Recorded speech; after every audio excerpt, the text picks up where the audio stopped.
Hello friends, इस video में हम साउथ इंडिया के दो राजवंश रहे थे। छोटे छोटे से राजवंश थे।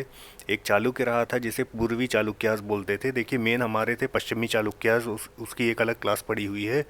लेकिन इस क्लास में हम देखेंगे पूर्वी चालुक्यास, जिनको वेंगी के चालुक्यास भी बोलते थे। वेंगी हमारा बेसिकली आंध्र प्रदेश में पड़ता था। और दूसरा राजवंश की जो बात करेंगे वो होंगे कोंकण के, जो कि गोवा की तरफ और महाराष्ट्र की तरफ पड़ता था।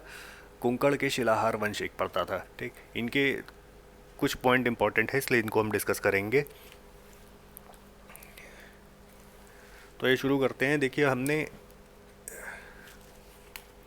एक पल्लव की क्लास पढ़ी हुई है। पल्लव की क्लास में हमने एक चीज़ देखा हुआ था कि महेंद्र वर्मन नाम के एक महेंद्र वर्मन नाम के एक शासक थे, जिनका जो पश्चिमी चालुक्य, जो कि पश्चिमी चालुक्य बोले तो वातापी के जो चालुक्यास थे, वातापी बोले तो कर्नाटका, ठीक, के चालुक्यास जो थे, उनके जो एक काफ़ी स्ट्रॉन्ग शासक रहे थे पुलाकेशिन टू, उनसे इनका युद्ध हुआ था। उसके बाद इनके जो बेटे आए थे नरसिंह वर्मन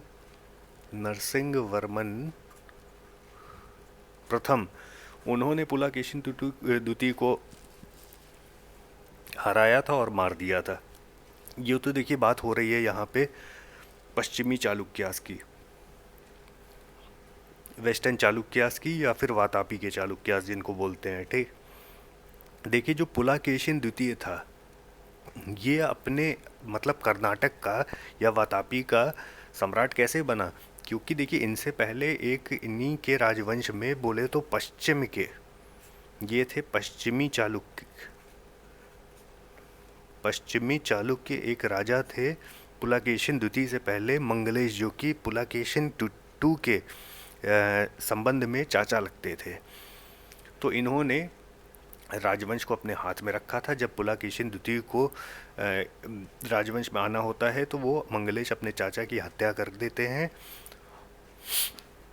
और हत्या करने के बाद देखिए, वातापी में पुलाकेशिन टू, जो कि पश्चिमी चालुक्य से बिलोंग कर रहे हैं, ये करते क्या है, वातापी में अपनी कैपिटल बनाते हैं। ठीक, और पश्चिमी चालुक्य का नींव रखते हैं। और 615 एडी में,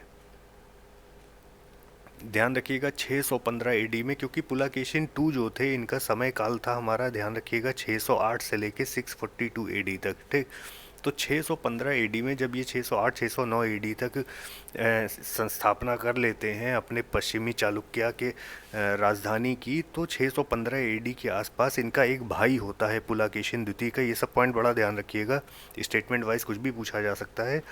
अब इनका एक भाई था पुलाकेशिन द्वितीय का। 615 एडी में पुलाकेशिन द्वितीय अपने भाई विष्णुवर्धन को आंध्र प्रदेश की तरफ का प्रतिनिधि बनाते हैं। प्रतिनिधि बोले तो वाइसरॉय बनाते हैं, जहाँ पर वो फिर आगे चल के पूर्वी चालुक्य, ठीक, या फिर आप कह लें ईस्टर्न चालुक्य, या फिर कह लें वेंगी के जो चालुक्य होते हैं, वहाँ पे स्थापना होती है इस वंश की।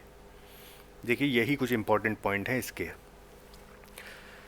बाकी हम अगर वेंगी के चालुक्यास की बात करें तो आंध्र प्रदेश के कृष्णा गोदावरी नदी के बीच में वेंगी के चालुक्यास का राज्य स्थापित था।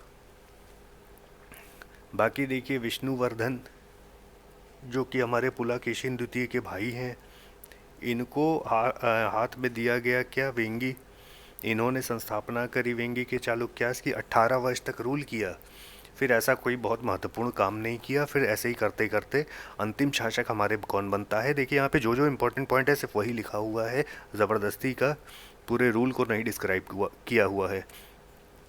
तो विष्णुवर्धन के 18 साल के रूल के बाद यहाँ के पूर्वी चालुक्यास के हमारे अंतिम शासक, देखिए ये भी पूछा जा सकता है, अंतिम शासक कौन बनते हैं?